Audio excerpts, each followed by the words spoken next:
Hi, ഇന്ന് നമ്മുടെ ബബ്ലുവിൻ്റെ പുതുനന്മ video ആണ്. ഒരു ചെറിയ വീഡിയോ ആണ്. നമ്മൾ വീട്ടുവിശേഷങ്ങളുണ്ട്, നമ്മൾ ബന്ധുക്കളെയൊക്കെ കാണാം. അപ്പം നിങ്ങൾ സബ്സ്ക്രൈബ് ചെയ്യാനും ലൈക്ക് ചെയ്യാനും കമൻറ്റ് ചെയ്യാനും മറക്കല്ലേ. അപ്പോൾ നമ്മൾ വീഡിയോയിലോട്ട് പോവാം. നമ്മൾ ബബ്ലുക്കുട്ട സുന്ദരക്കുട്ടപ്പനായി നിൽക്കുന്നുണ്ടാ. അപ്പോൾ ഇവർ പോണത് ഇപ്പോൾ ചർച്ചിലാണ് പോണത്. രാവിലെയാണ്. അങ്ങനെ എല്ലാം റെഡിയായി കുട്ടപ്പനായി. ഇത് ആരെന്നറിയുമ്പോൾ മീശയൊക്കെ പിരിക്കണേണ്ട. എന്നിട്ട് അവർ ചർച്ചിൽ പോയി. ഞാൻ രാവിലെ ചർച്ചിൽ പോകണില്ല, കുറച്ച് കഴിഞ്ഞിട്ടാണ് പോണത്. ഇവർ നേരത്തെയാണ് തിരിച്ചത്. അപ്പം ഞാൻ പപ്പുവിൻ്റെ കാര്യങ്ങളൊക്കെ നോക്കണമല്ലോ. പപ്പുവിന് ചായയൊക്കെ കൊടുത്ത്, പപ്പു സുഖം ഉറക്കമാണ്. അങ്ങനെ പപ്പു ചായയൊക്കെ കുടിച്ചിട്ട് ഇപ്പം ഞാൻ കുറേ കഴിഞ്ഞിട്ട് റെഡിയായതിന് ശേഷം അടുത്ത് കാപ്പിയൊക്കെ കൊടുക്കണതാണ്. രാവിലെ പപ്പുവിനെ നമ്മൾ ചർച്ചയിൽ കൊണ്ടുപോകണില്ല. കാരണം എന്തെന്ന് പറഞ്ഞാൽ അവർ അത്രയും നേരം ഇരിക്കാൻ പറ്റില്ല. ഇനി വൈകുന്നേരം ആണല്ലോ ഫംഗ്ഷൻ, അപ്പോൾ അതുകൊണ്ട് ആ സമയത്ത് കൊണ്ടുപോകാം. ഇന്നാണെങ്കിൽ രാവിലെ അവരെ എഴുപ്പിച്ചിരുത്തിയില്ല, കടത്തിക്കൊണ്ട് തന്നെ എല്ലാം കൊടുക്കണത്. ഉച്ചയ്ക്ക് ശേഷം അവർ ഇരിക്കാനുള്ളതാണല്ലോ. അങ്ങനെ ഞാൻ കാപ്പി കൊടുത്തുകൊണ്ടിരുന്നപ്പം ചേട്ടൻ വന്നു. അപ്പം ബാക്കി വീഡിയോ ചേട്ടൻ എടുത്ത് തന്നു. കാപ്പി കുടിച്ചൊക്കെ തീർന്ന് ഞാൻ റെഡിയായി നിന്നിട്ടാണ് അവർക്ക് കാപ്പി കൊടുത്തത്. അപ്പം പെട്ടെന്ന് അങ്ങ് പോവല്ലോ ചേട്ടൻ വന്നതെന്ന് പറഞ്ഞിട്ട്. അപ്പോൾ ചേട്ടൻ വന്ന് നമ്മളങ്ങ് പോകണം. അപ്പോൾ ഈ ആരാധന നടന്നുകൊണ്ടിരിക്കുകയാണ്. അപ്പോൾ എന്നെ കൂട്ടിക്കൊണ്ട് പോകണം. അപ്പം നമ്മൾ ചർച്ചിലൊക്കെ പോയി അവിടെ ആരാധന എല്ലാം കഴിഞ്ഞ് ഇത്രയും കുട്ടികൾക്ക് പുതുനന്മയൊക്കെ ഉണ്ടായിരുന്നു. അതെല്ലാം അവരെല്ലാം വിട്ട് ഫോട്ടോ എടുത്ത്, അവർ ഫാമിലീസ് വിട്ട് ഫോട്ടോ എടുത്ത്, നമ്മുടെ ഫാമിലീസൊക്കെ വിട്ട് ഫോട്ടോ എടുത്ത്. ആർക്കും ടൈമില്ല, എല്ലാവർക്കും പടപടാതെ നിന്ന് ഫോട്ടോ എടുക്കണം. ഓരോരുത്തരും നീങ്ങും പടപടാ അവരൊക്കെ വന്നുകൊണ്ടിരിക്കുക. അതെല്ലാം ഫോട്ടോ എടുത്ത് പിന്നെ അവനെ ബബ്ലുവിനെ എല്ലാവരും വിഷൊക്കെ ചെയ്ത് എല്ലാ ബന്ധുക്കളെ എല്ലാവരെയും ഫ്രണ്ട്സുകളെയൊക്കെ സംസാരിച്ച് വീട്ടിലേക്ക് തിരിച്ച്. ഇത് എൻ്റെ ഇളയ തമ്പിയുടെ കാറാണ്. അപ്പോൾ എന്തെങ്കിലും ആവശ്യത്തിന് ഇതുപോലെ പോകുമ്പോൾ നമ്മളത് വാങ്ങിയിട്ട് ആവശ്യം കഴിഞ്ഞിട്ട് അതുപോലെ കൊണ്ടു കൊടുക്കാം. പിന്നെ ഞാനും ആ കാറിൽ തന്നെ കയറി. അങ്ങനെ നമ്മൾ വീട്ടിൽ വന്ന് അങ്ങനെ മാമിയാണ് അവനെ വരവേറ്റ് കൊണ്ടുപോണത്. വൈകുന്നേരമാണ് ഫംഗ്ഷൻ ആയതുകൊണ്ട് അവിടുത്തെ ഒരുക്കങ്ങൾ നടന്നുകൊണ്ടിരിക്കുന്നത്, പെരേര ഒരുക്കങ്ങൾ. അതിൻ്റെ ഇടയിൽ ഗ്യാപ്പിൽ നമ്മൾ പോയി ഫോട്ടോ എടുത്ത്, പിന്നെ ഞാൻ ഫോട്ടോ എടുത്ത് ബാക്കി അവനെയും വിട്ട് ഫോട്ടോയൊക്കെ എടുപ്പിച്ചിട്ട് അടുത്ത് നമ്മൾ ഫാമിലി ആയിട്ടൊക്കെ ഫോട്ടോ എടുത്ത്.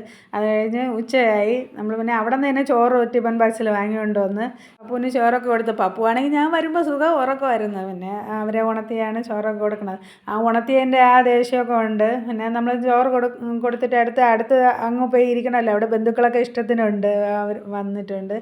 ഇന്ന് പ്രത്യേകം ഒരു സന്തോഷമാണ്. എല്ലാ ഫ്രണ്ട്സുകളെയൊക്കെ എല്ലാവരെയും ബന്ധുക്കളെയും എല്ലാവരും ഒരുമിച്ച് കാണാമല്ലോ, അതിൻ്റെ ഒരു സന്തോഷമാണ്. പിന്നെ പപ്പുവിന് ചോറൊക്കെ കൊടുത്തു കഴിഞ്ഞിട്ട് നമുക്ക് ഇപ്പോൾ റെഡിയാവുകയൊന്നും വേണ്ട. ഇനി വൈകുന്നേരം 5 മണിക്കാണല്ലോ. ഇതിൻ്റെ ഇടയിൽ നമുക്ക് നല്ല സമയമുണ്ട് സംസാരത്തിനൊക്കെ. അങ്ങനെ പപ്പുവിനെ നമുക്ക് ആഹാരം കൊടുത്തിട്ട് അങ്ങോട്ട് തിരിച്ച് കിടത്തി. കാരണം എന്താണെന്ന് പറഞ്ഞാൽ ഇത്രയും നേരം നൂന്നല്ലേ കിടന്നത്. അപ്പോൾ തിരിച്ച് കിടത്തി. അപ്പോൾ ഇനി വൈകുന്നേരം കുറേ നേരം ഇരിക്കാനുള്ളതല്ലേ, 10-11 മണി വരെ ഇരിക്കാനുള്ളതല്ലേ കസേരയല്ലേ, അതവർക്ക് ബുദ്ധിമുട്ടാവും. അതെല്ലാം കഴിഞ്ഞ് മണി 5 നമ്മളെ പപ്പുക്കുട്ടി സൂപ്പറാണ് കിടന്ന് ഉറങ്ങി കഴിച്ച് അവർ നല്ല മൈൻഡിൽ ചിരിച്ചുകൊണ്ടിരിക്കുകയാണ്. അപ്പോൾ ഇനി അവരെ നമ്മൾ ഒരുക്കി കുട്ടപ്പനാക്കണം. അതായത് ഷാവൊക്കെ ചെയ്തു കുളിപ്പിച്ച് സുന്ദര കുട്ടപ്പനാക്കണതാണ് ഇനി അടുത്ത്. അവരെ ഒരുക്കലാണ് അടുത്ത ജോലി. അവരെയും ഒരുക്കണം, നമ്മളും ഒരുക്കണം. അങ്ങനെ അതെല്ലാം കഴിഞ്ഞ് അവരെ ഒരുക്കണ സമയത്ത്, ഇതെല്ലാം ചെയ്യണ സമയത്ത് ഞാൻ അവരോട് പഠിപ്പിച്ചുകൊണ്ടിരിക്കുകയാണ്. അവരോട് പറഞ്ഞ് പഠിപ്പിച്ചുകൊണ്ടിരിക്കുകയാണ്. അവിടെ പോയി ചണ്ട പിടിക്കരുത്, ആരെയും ഒന്നും പറയരുത്, ആരോടെയും ദേഷ്യപ്പെടരുത് എന്നൊക്കെ പറഞ്ഞ് പഠിപ്പിച്ചാണ് അവരെ കൊണ്ടുപോകണം. 2-3 വട്ടമൊക്കെ പറഞ്ഞു കൊടുത്ത് തലേ നൂത്താണം വയ്ക്കാൻ, ചരിച്ചൊന്നും ഇട്ടിരിക്കരുതെന്ന്. പിന്നെ അവരെ റെഡിയാക്കി എല്ലാം കുട്ടപ്പനാക്കി. ഇറങ്ങുന്ന സമയത്ത് ചെറിയ മഴയൊക്കെ ഉണ്ടായിരുന്നു. അതാണ് തൊപ്പിയൊക്കെ വെച്ച് കൊടുത്ത്.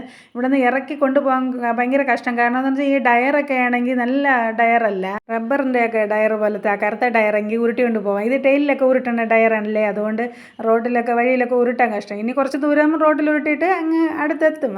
കുറച്ച് ദൂരത്തിൻ്റെ ഉരുട്ടല്ലേ ഉള്ളൂ, അപ്പുറത്ത് പെട്ടെന്ന് എത്തും. റോഡിൽ കയറി കഴിഞ്ഞാൽ പിന്നെ അങ്ങ് പെട്ടെന്ന് എത്തിക്കോളും. റോഡ് നല്ല നിരപ്പൊക്കെ ഉണ്ടല്ലോ. അങ്ങനെ സ്ഥലമൊക്കെ ഒരു അനിയൻ്റെ വീടെത്തി.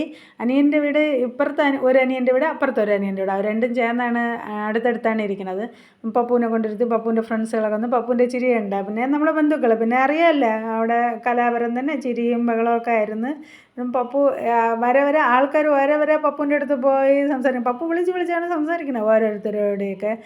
നമ്മൾ സംസാരിച്ചതിനേക്കാളും എല്ലാവരുടെ അടുത്തും അവരാണ് കൂടുതൽ സംസാരിക്കുന്നത്. അവരുടെ അടുത്താണ് ആൾക്കാർ കൂടുതൽ പോവുകയും ചെയ്യണത്. അവരാരെയും ദേഷ്യപ്പെട്ടില്ല. നമ്മൾ വിചാരിച്ചതിനേക്കാളും അവർ നല്ല സൂപ്പറായിട്ടിരുന്ന്. അങ്ങനെ എൻ്റെ ഫോണാണെങ്കിൽ ഫുൾ ലോഡായി. ആരെയും വീഡിയോ കൂടുതൽ എടുക്കാൻ പറ്റിയില്ല. പറ്റണ വീഡിയോ ഒക്കെ എടുത്ത്. അപ്പോൾ സബ്സ്ക്രൈബ് ചെയ്യാനും ലൈക്ക് ചെയ്യാനും കമൻറ്റ് ചെയ്യാനും മറക്കല്ലേ. അപ്പോൾ ബൈ.